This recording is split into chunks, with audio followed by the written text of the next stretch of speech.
Welcome to The Other Side of Medicine, a trusted source for education, not medication, for 35 years. In every episode of The Other Side of Medicine, we deliver health information your doctor won't tell you about. My guests are the nation's leading health experts in science-based natural medicine, physicians, authors, researchers, and clinicians. We believe natural medicine should be first, drugs and surgery last, and so we promise to deliver you the next generation of health information built on three principles: common sense, science, and cooperation with nature. Hello, everyone, and welcome to The Other Side of Medicine. I am Dr. Krystosik. You can call me Dr. J, and today we are excited to have a special guest with us. His name is Lance Leonard. He is the CEO of New Phoenix Rising, a company that sells an amazing superfood called spirulina. So we're going to dive deeply in today. This is actually part 2 of a series that we're doing here on spirulina with Lance. And before we kind of get to meet Lance again, I really want to just give you a little bit about who I am, what I do, and what I would really like for you. So again, I am a functional medicine physician, a nutritionist. I'm an author of 7 books on natural medicine, and I have a passion to help people to live independently healthy. I've helped over 20,000 people to be able to accomplish that, alleviating chronic disease. And I've used spirulina over the years, not only personally, but I have prescribed it to my patients because it is a powerful superfood. It's been used for thousands of years, everyone from the Aztecs to the astronauts. And we'll talk a little bit more about that as we dive into this topic tonight. But spirulina is something that I feel has great value because it's one of the most nutrient-dense foods on the planet. And again, as I mentioned, NASA has used spirulina for taking up into space because they don't have a lot of room in those rockets for the food supply. So it's a very nutrient-dense food. As a matter of fact, NASA said that spirulina has 1 kilogram is equal to 1,000 kilograms of fruits and vegetables. That is absolutely mind-boggling, my friends. And so spirulina is something that I think that everybody on the planet should be using. It's really been studied by a lot of scientists to help with world hunger. We'll talk a little bit about that. But it's loaded with nutrition, including 60% protein by weight. And it has beta-carotene. It's got a lot of all the amino acids, which not too many foods that are in the plant kingdom have all the amino acids in them. And it also is loaded with a lot of different minerals, and it is significantly rich in antioxidant compounds, one of which we'll talk about today is called phycocyanin, and it has many other compounds, but we'll talk about that one in particular because that is really raising eyebrows in the scientific community. And so spirulina has many medicinal properties. You know, I always talk about how food is the best medicine, and this food is a prime example of how food is your best medicine. It's anti-inflammatory. It's able to help to reduce cholesterol and triglycerides. It's been shown in research to help to lower blood pressure and lower blood sugar levels. So it's got many, many properties that will really help to complement what you're doing with diet and lifestyle modifications. I want to introduce you to our special guest here this afternoon, and his name is Lance Leonard. Lance, a very interesting character. He has studied nutrition, personally trained, and studied with some very, very well-known authors and leaders in the field of nutrition since 1975, along with his wife, Lindia. And they live in California. And they have actually, as I mentioned earlier, the CEO of the new Phoenix Rising Spirulina company. But Lance is also an author of many articles on nutrition and motivational speaking. He's also studied with Jeffrey Smith, a world-renowned leader in genetically modified foods and the dangers of those. And so he studied with him personally. And he's also been working with world-class scientists on spirulina and other nutritional foods that are really beneficial to help to prevent disease and optimize health. So I just really want to give a warm welcome to this gentleman who I think you'll find quite interesting. Lance, welcome to the Other Side of Medicine. Thank you, Dr. J. I'm delighted to be here again and in your company and presence. And I know that you've done so much for so many people for so many years. It's fun to meet a kindred spirit. And yeah. Well, I tell you what, I think our audience is in store for a really, really great treat tonight.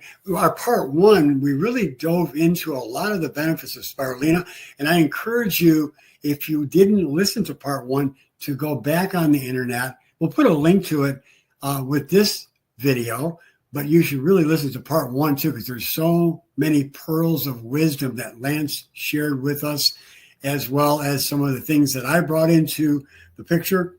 And so, Lance, give us a little glimpse of what we'd like to talk about tonight. Well, there are so many things that spirulina helps with. And, it's important to understand it's not a magic bullet or magic pill, but at the same time, it does so many things. It almost seems like that. So we're going to talk about some of those things specifically, but I wanted to lead off with talking about the immune qualities of it, because I think in this day and age, they're so important. And of course, this season of the year, that's important too. So many things are affected when our immune system is weakened or when it's strong. On the other hand, we have a much better time dealing with whatever comes our way. And we're all dealing with toxins in our world today, whether it's in our food, in the air, in the soil, in the water.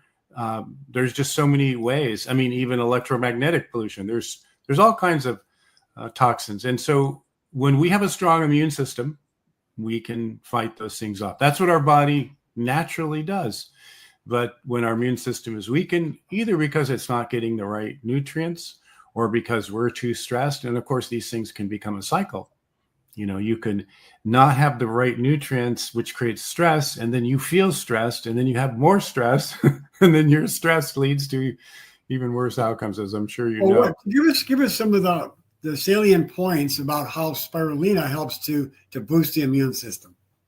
Well, there's a lot of science on it, as you said, and so I'm going to give you some high points here. But one of the key things in spirulina is the phycocyanin. Phycocyanin, we mentioned it in our last talk, but we'll go a little deeper into it this time. Phycocyanin is the blue pigment in spirulina. That's why they used to call it a blue-green algae. We've been doing this long enough that they've changed how they categorize spirulina. Now they call it a cyanobacteria.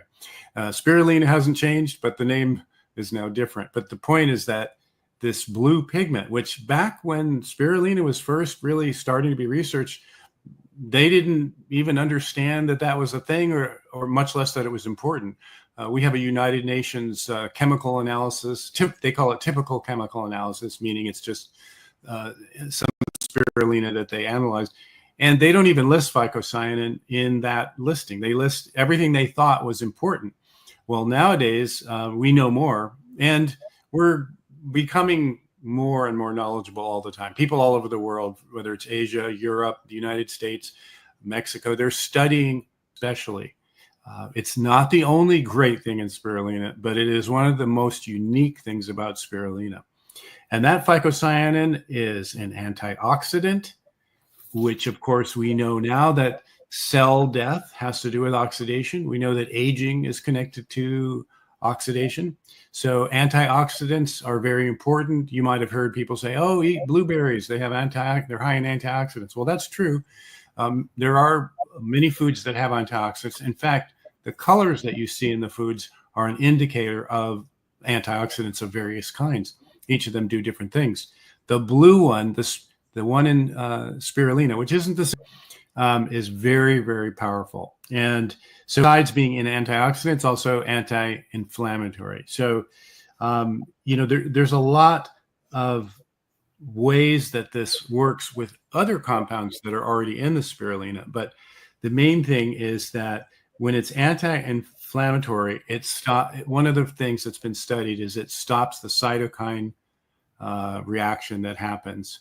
And just for our listening audience benefit, cytokines are inflammatory compounds that we can actually, as doctors, test in the blood. And so that is something that spirulina, you're saying, is able to reduce those cytokines. Yeah. In fact, they've studied it with viruses and had amazing results, and including a big virus that everybody's heard of.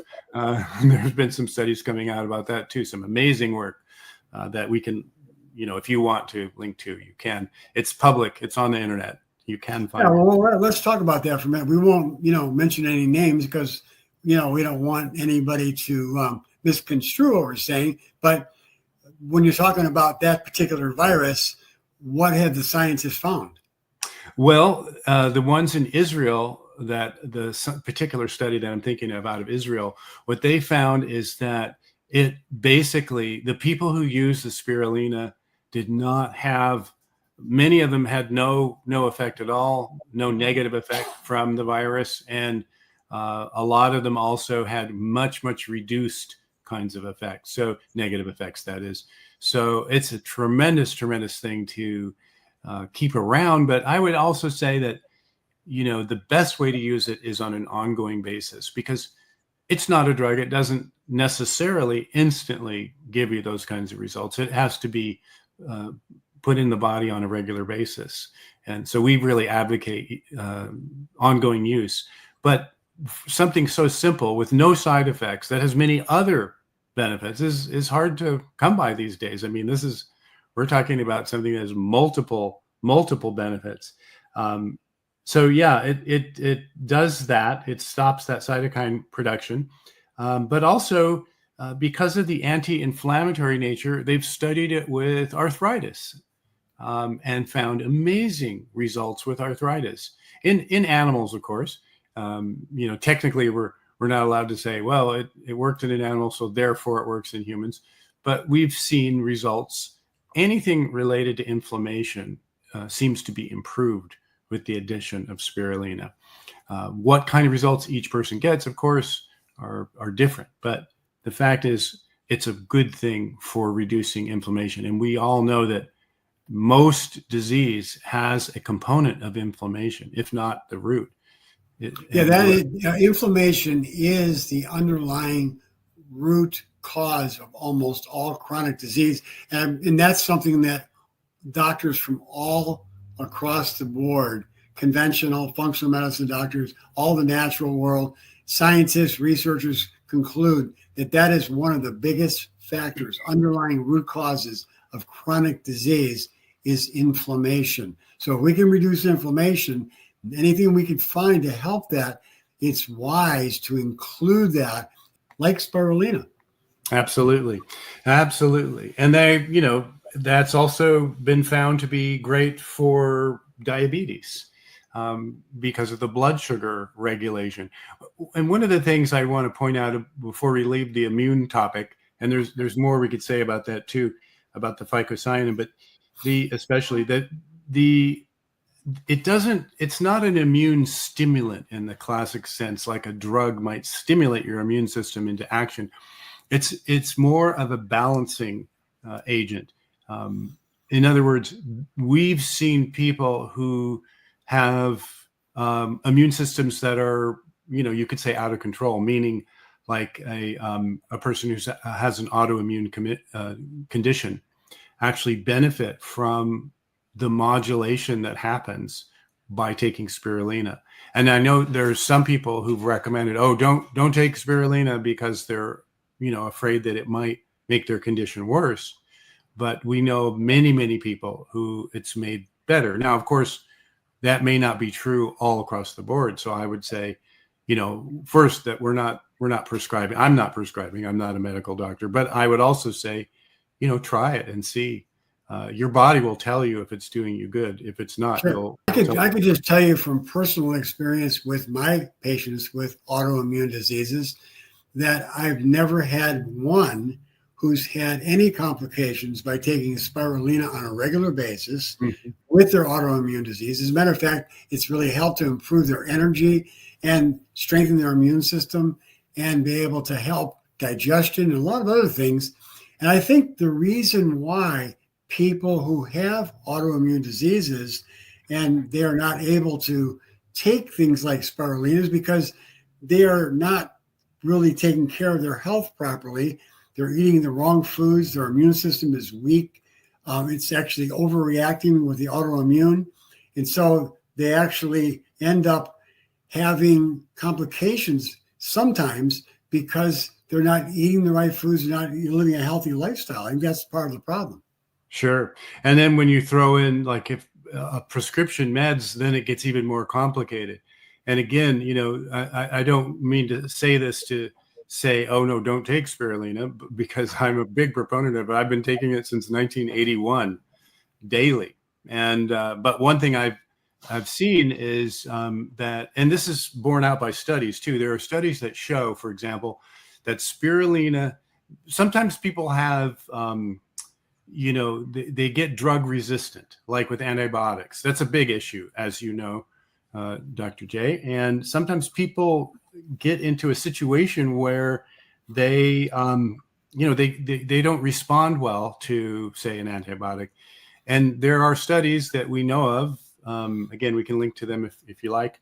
They're kind of technical, but they've shown that, for example, that taking spirulina actually helps that drug resistance changed for the better, so that they don't, so that they can utilize the antibiotic or whatever it is they're taking. In other words, you're saying that people who use antibiotics sometimes, that taking it along in tandem with spirulina, that spirulina actually enhances the ability of the antibiotic to kill the bacteria.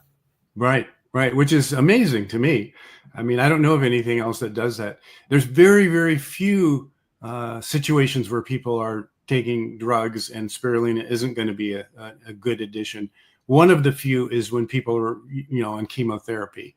And that is because spirulina is great at getting toxins out of the body. And as we know, chemotherapy is a toxin. So it might be a little counterproductive to do it during the time you're taking the chemo. Well, actually, Lance, I'd like to hold you studies on spirulina where they actually used spirulina along with chemotherapy, and they found more benefit in the control group that used spirulina with the chemotherapy than the group that didn't and only used chemotherapy by itself. So that's something that I think is quite interesting, that spirulina was able to amplify the benefits of the chemotherapy. That's amazing and wonderful to hear. And I'm glad you, because what I didn't quite say is that we recommend people do take it, but only in between their rounds. Now, part of that is because we're being ultra cautious. Sure. But the truth is in the studies, and you just said something that's wonderful, which doesn't surprise me in a way. But like I said, we've always gone on the ultra conservative side as far as, recommendations to people, especially when they're dealing with life-threatening. But I will say with radiation, it's the opposite. It is incredibly beneficial for people doing radiation therapy. Yeah. Well, speaking, since we're on the topic of cancer, there is a study. I'm going to actually read this report here. It was actually in the Journal of Biochemistry and Biophysics Report Journal. This is in 2021, by the way. And the study was actually titled The Antioxidant Effects of Blue-Green blue-green algae spirulina extract on reactive oxygen species production in human lung cancer. Now, here's what the authors concluded. They said that it was able to inhibit the growth of the cancer cells, but at the same time, it protected the healthy cells. How about that? That's amazing. And, one of the things it does is it works on the mucosal lining. So whether it's in the gut, whether it's in the lungs, it has a protective effect there too. So it's fantastic for many. Hold that thought for a second, because I really want to address that particular topic in a minute, but I really want to segue about another study that I found on cancer. And by the way, there's multiple ones. This is another human study, and they found in this particular study that this is for oral cancer, by the way, and they found in this study that with the oral cancer, there was 45% reduction in the oral tumors by using spirulina. Yeah. How about that? Yeah, it's funny that you brought that up, because that was the next thing I wanted to share, was that if we go back in time to the 1980s, when we were working with our mentor, Dr. Christopher Hills, he actually encouraged and sponsored research at Harvard University where they studied oral cancer. And in their particular studies, and again, these are, they're not hidden, they're available studies. They used hamsters and they gave them cancer. That's what they do when they do animal studies. Unfortunately, it's kind of sad, but on the other hand, we learn a lot from it. They gave them oral cancer with, something really toxic. And then they basically gave them the spirulina extract that our mentor had created. And it's basically, the carotenes, a bunch of them, 17 carotenoids actually, and phycocyanin and a couple other things. And they basically concluded that this eliminated the cancer tumors completely.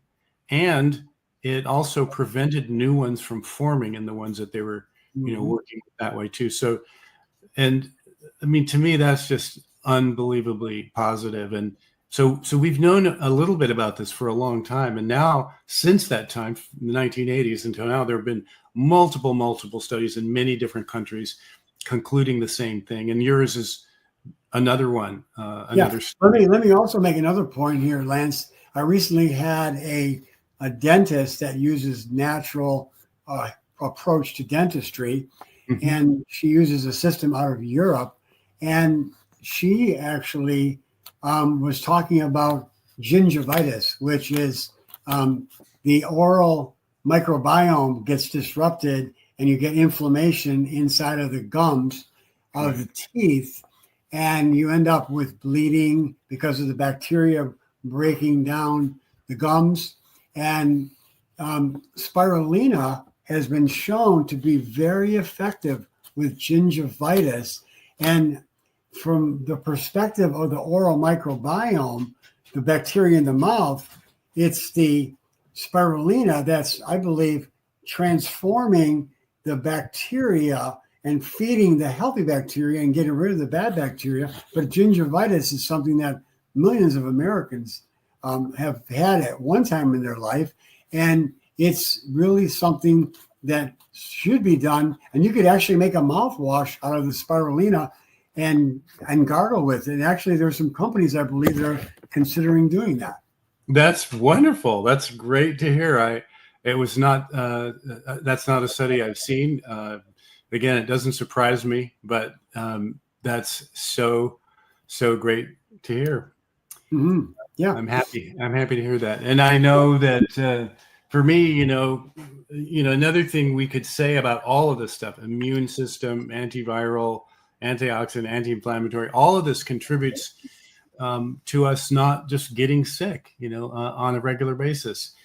For those of us who've taken spirulina in any significant amount at all on a daily basis or even close to that, we hardly ever get sick. And I say that about myself, but I know many people who have had the same kind of results. Mm-hmm. By the way, speaking of, again, you mentioned viruses just a second ago. I just recently came across another study, and I don't have it, but I'll actually put the link to this study I'm going to refer to right now, that in hospitals during the COVID epidemic, they actually took a group of people that had severe COVID, and they put them, one group on spirulina extract, and the other group, they didn't have any at all. And the ones that tracked had a significantly less incidence of death compared to the controlled group. And I'll put that study in this link. And it was really dramatic. I mean, there was like, in the one study, there was like 20 deaths during the time that they did the study. And the spirulina group didn't have any deaths. So it was quite dramatic. And so again, I will put that in the link so people can look at that study. Great. You know, another thing that's related to the inflammation thing is the allergy reduction. We've, of all the feedback that we get from people on spirulina, that is probably the most common thing that we hear most frequently is people, and they don't, you know, they're usually not expecting it. And sometimes it happens right away. It helps their allergies. Other times it takes a year for people to notice because they all of a sudden they realize, wow, I didn't get my allergies this year like I do every year. And they've told us this over and over and over again, many, many different people. And so it's great for that as well. So there are many, you know, benefits to these things that we don't necessarily think of right off the top of our heads, but it all works together. No, before I forget, because I certainly will, because we're going to talk about a lot of different things here in this episode, but I have people sometimes object taste of spirulina. It's very dark green, blue-green, but it's very dark. And it has kind of like a little bit of a seaweed taste, although I really should say that your company's spirulina is the most pleasant that I've ever tried in all the years. I've been using spirulina for over 50 years. And yours, when I came across it, I was pleasantly surprised to see how delicious it is. But I have a recipe that I have put together that not only has spirulina in it, but it has alkalizing greens like wheatgrass and barley grass and oatgrass that are fermented. And fermented foods are really good to help to increase the beneficial bacteria inside the gut. Absolutely. So I have these fermented greens in there, along with pomegranate powder and some other superfood powders in there that I mix together with some cinnamon and some other ingredients. And I'll be happy to share that power drink with people. But not only does it help to give you energy, and by the way, I have more energy than China has rice at 75. I played basketball with college students that are 20, and I run full court basketball with them. And I do triathlons. I do sprints. Those are half triathlons. And I work out with weights, and it's hard to keep up with me at 75. And most people that are in their 20s can't keep up with me.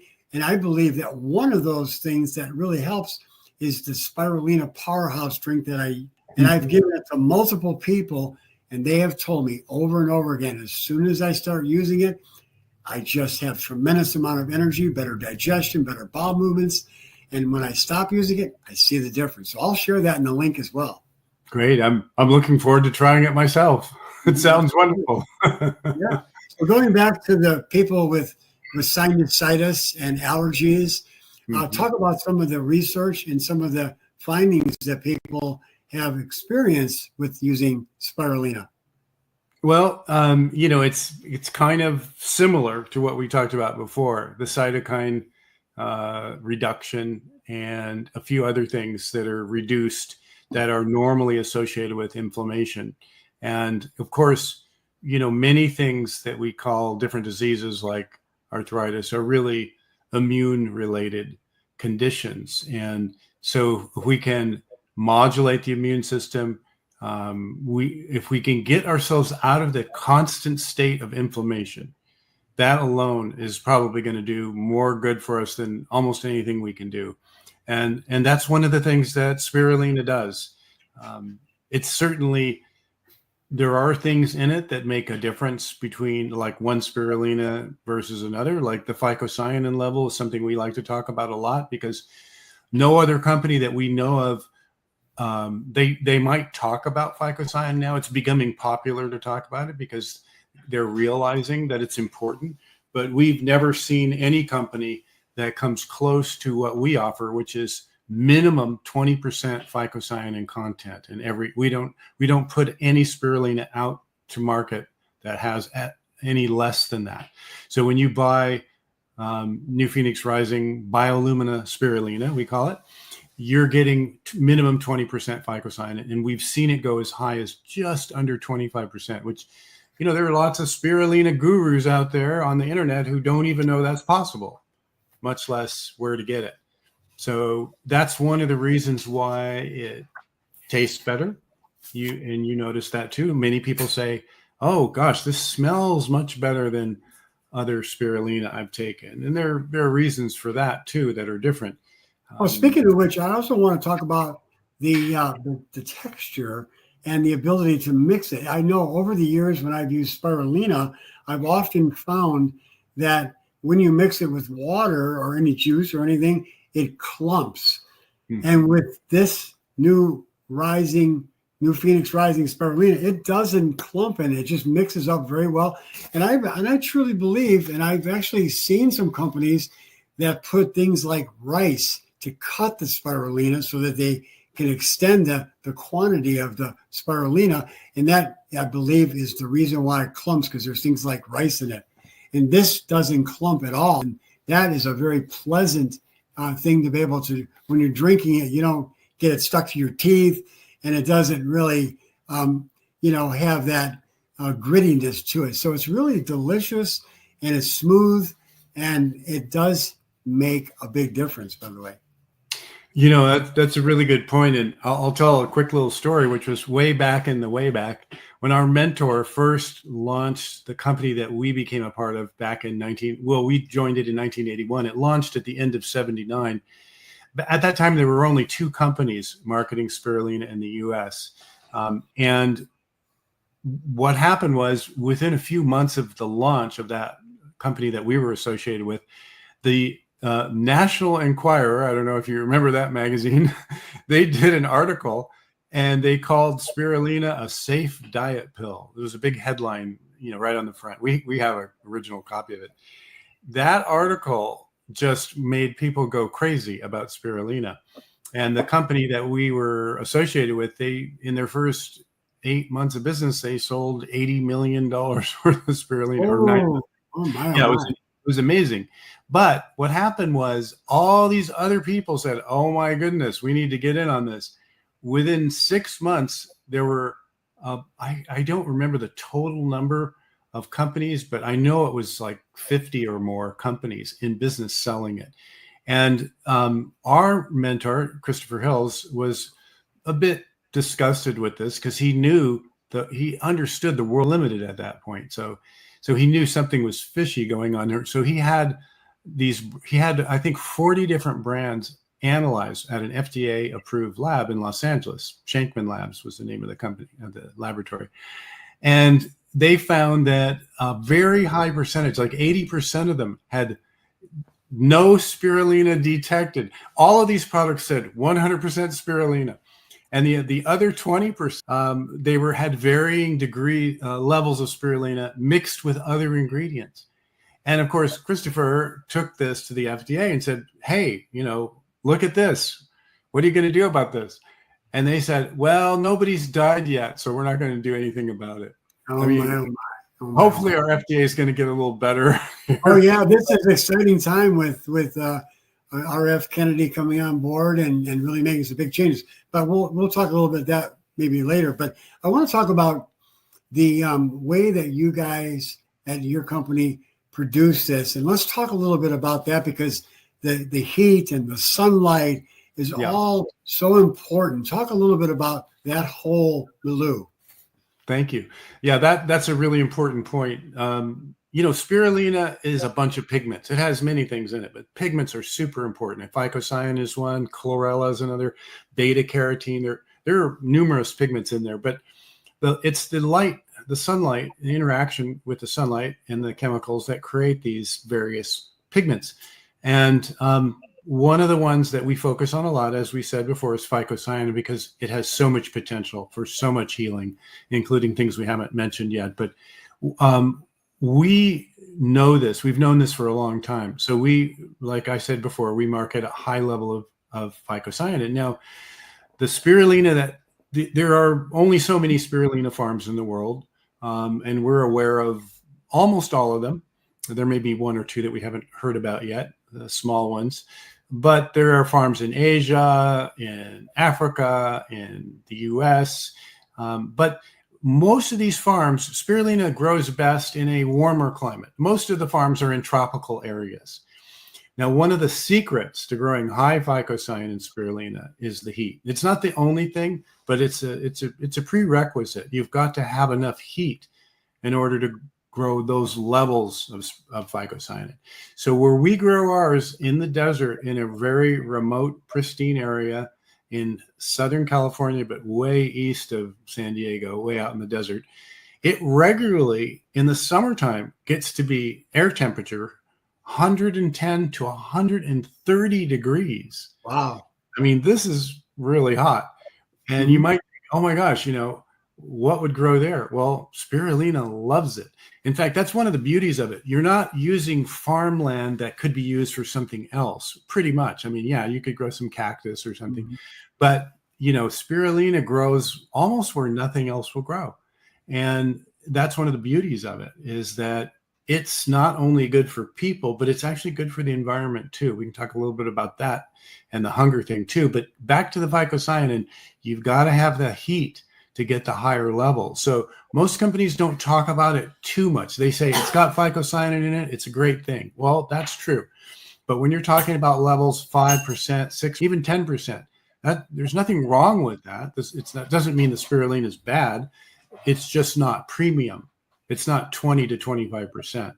And if you go look at, phycocyanin used to cost about $800 a pound. It's come down a bit now on the wholesale market. It's less, but it's expensive stuff. If you take the phycocyanin that's in one unit of our spirulina and you bought it separately, you pay more than you're paying for the whole, 400 grams of spirulina. And even now that the price has come down because there's more people extracting it. The thing is, it costs money to extract it. It's a funny thing. People in business want to have something that's unique, of course, that nobody else has. Well, a lot of people, anybody who can grow it can have it. But it takes some expertise to grow it well. And that's the thing that we do. We know how to do that. We know how to grow it really well. And so you're not going to get mediocre spirulina. It's going to taste better. And there's reasons for that too. And I can go into that I don't think we talked about that last time. Please go ahead. So one of the things that happened is we like to say our spirulina is beyond organic. And here's what we mean by that. A few years ago, the US government decided that one of the ingredients that we use to grow we've been organic certified for decades, right? But then they made this change in the law and they said, okay, you can't use this wonderful sterile, it's harvested from a sterile desert in South America. It's sustainably harvested and it's wonderful stuff. The problem with it is if you use it in organic or any kind of agriculture, you can put too much nitrogen in the soil and create problems with that. So the US government in all of its wisdom said, okay, if you use that, you can't call it organic. And they said this is true for organic agriculture, which was fine, except that they applied it to aquaculture too. They did a one-size-fits-all thing. Well, when we grow spirulina, it has nothing to do with the soil. We don't grow it in the soil. We grow it in lined ponds. So the problems that happen with that substance in agriculture are non-existent in what we're doing. And yet, if we want to use that, then we cannot call our spirulina organic. So a lot of the farms said, well, we're not going to do that anymore because we want to keep our organic certification. Well, they had to find a replacement ingredient. So that's the tricky part. So what did they do? They started using like animal blood and things like that instead. And there's some problems with that. One is it makes the spirulina stinky, for lack of a better word. And another is that you introduce the possibility of genetically modified organisms. Where did that blood come from? What were those animals eating? You introduce the possibility of more pathogens in the growing medium. You introduce the idea of, is this really vegetarian? I mean, there's layers of issues that come up. Our farm, we decided, you know what? This is more of a political thing than a science thing. It's not a good idea. It's not safe. So we said we're giving up our organic certification in order to provide a better product. So we're still organic, just like we always were, but we're not certified anymore. We have every other kind of certification you can think of.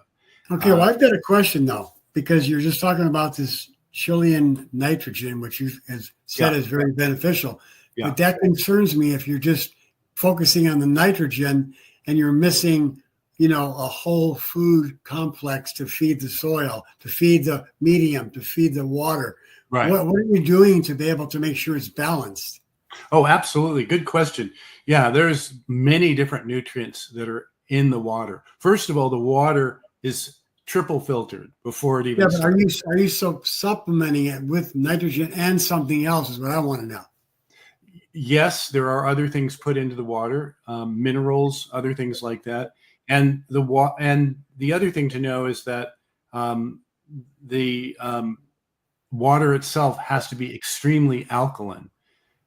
Spirulina won't grow. It only grows in a in fact, it's so alkaline that nothing else will grow in it. That's one of the reasons why, if you're growing the spirulina properly, the issues of the neurotoxins and things like that are associated with another blue-green algae whose abbreviation is AFA. Sorry, I'm jumping all over the map here. But those problems don't exist because the environment itself won't allow those things to live in there. That's one of the beautiful things about spirulina. But yes, we are adding other things into the water. I don't have a complete list of those ingredients in front of me right now. Well, you brought up the AFA algae. Mm-hmm. Talk about that, because I know that there are concerns and people associate all spirulina with that one, and I want you to differentiate and let people know the difference. Sure, that's a really good question, because there's a lot of stuff on the internet about, they talk about spirulina, but they're really talking about AFA. First of all, AFA is not spirulina. It is not a type of spirulina. It's a completely different organism. And it grows in Klamath Lake, Oregon. And it has been known to both harbor other organisms that are neurotoxins and also emit its own neurotoxin. And these things happen in a way that is not real predictable. So the only way to know for sure is this a toxic batch is to do a very expensive testing. Or so just for our listening audience benefits, the spirulina that you produce, it's in this particular one that you're talking about right now. Right, which a lot of people confuse. It's absolutely not in ours. But people are so confused about it, even sometimes doctors and scientists, that we actually test for it daily, even though we don't need to. We do that just to put people's mind at ease. It's a kind of a strange thing. It's become this sort of buzz thing on the internet for people who are following that. I mean, not everybody does, but the point is that we've never ever had anything like that in our spirulina, and I would venture to say we never will. But nonetheless, it's great that we test for it anyway, I think, because what the heck, this way we can tell you with absolute certainty. And we do that with heavy metals too. Every 10 days we test for heavy metals. Spirulina is an interesting crop. Once it starts in little tiny vats inside of a production facility indoors, and then it moves into these small ponds where it gets to a certain level, and then it moves into the big ponds. And then once it gets going in the big ponds, you can harvest a new crop every 3 days. I mean, it's amazing. When you think about exposure to other toxins, like chemicals in the air, all crops have some exposure to that kind of toxin, no matter where you are, because we know there's chemicals in the air that don't stop at the boundary of one state. They don't stop because you've decided this is going to be pristine. They just go wherever they go where the air currents take them. So you've got that issue going on. Well, most food that you eat is exposed to months of airborne contaminants. We're talking every 3 days here. We have a new crop. So it has the least exposure of any food that we know of, because nothing grows in 3 days like spirulina does. Maybe another algae might. So that's one of the reasons why it's such a fantastic food in terms of feeding people. Like you said at the beginning, there's no other food that is as nutrient dense as spirulina. And I would venture to add that there's also no other, well, I wouldn't say no other, but almost no other foods that have the broad spectrum of nutrients that spirulina has in it. I could think of one other that we could compete. Do you want to know what that is? Yeah, please. Mother's milk. Ah, wonderful. Yeah. But most of us don't have access for very long to mother's milk. So we can eat spirulina since we don't have the mother's milk access. Yeah, but well, actually, I know that scientists are looking at using spirulina as a world food source for people who are starving, and it's just that beneficial. And many people have looked at it, and there just needs to be more movement in that direction to be able to provide this wonderful food source for people who are starving. Absolutely. I mean, right now there's enough spirulina just going to waste in Africa, for example, that could literally keep the whole continent alive. In the Rift Valley in Ethiopia, some of the best spirulina in the world naturally grows there. And it's just, really just sitting there growing. It's kind of a shame. Spirulina not only is good for people, but it's good for the environment too. It produces tremendous amount of oxygen just by growing.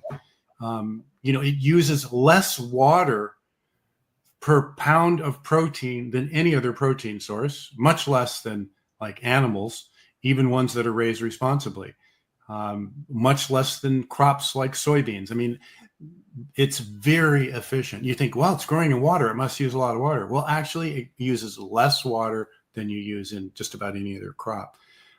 It also can recycle toxins very well. Of course, you don't want to eat spirulina that's been recycling toxins, but nonetheless, it's good for the environment. And like I mentioned to you, we have a scientist who's right now working on a plan for changing, or I should say stabilizing the whole Earth environment just by, he's calculating how many square miles of spirulina ponds it would take to do that. And it's actually, turns out it's not really as much as you might think.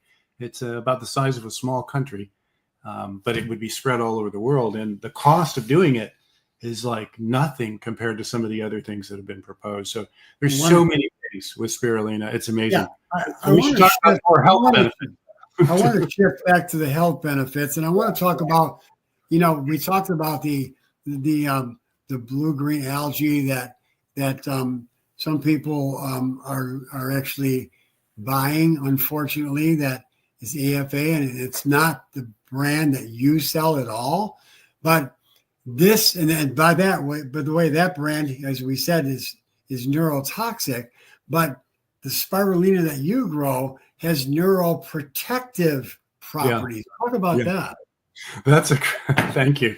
That's a great thing. There was some research on Parkinson's recently, and again, back to the phycocyanin. That's what they researched, and they found that it had very promising effects on that condition. It's preliminary. We don't have volumes of research on that particular condition, but it points to the fact that, and there are other studies showing its neuroprotective abilities besides, the one I'm thinking of for Parkinson's, but they're more generalized. They're not specific to a particular disease or condition. But I mean, when you think about the body, and the gut-brain connection, the whole thing is the gut and the brain are communicating. The brain's sending these signals. You know, when the gut gets out of balance, it sends the wrong signals to the brain. The brain then sends the wrong signals to the rest of the body. The body does whatever it's told, basically. But if the brain's telling it, oh yeah, you should develop cancer over here, then that's what's going to happen. So when we protect our neuro pathways, it's very, very fundamental to health, because that's where the signals, that's how they get transmitted. That's how the information is passed. Sure. Now, So you mentioned this is interesting because you just mentioned the gut-brain axis, the communication between the brain and the gut, the crosstalk that goes on. Now, moving into the gut, we alluded to this earlier. We didn't really dive into it, but let's talk about how spirulina is able to help the mucus lining of the gut, which gets damaged and then causes leaky gut, which then allows toxins, since we're talking about toxins, to get in the bloodstream. And then that goes throughout the entire body, depositing in different areas and causing disease. So talk about the protective mechanisms that are built within the phytochemicals in spirulina that protects the mucus lining of the gut. So there's many, many things going on here too. And one of them is, jumping around again a bit here, but the neuro, a little bit more on the neuroprotective ability. One study was shown that the toxicity of iron, which can happen when the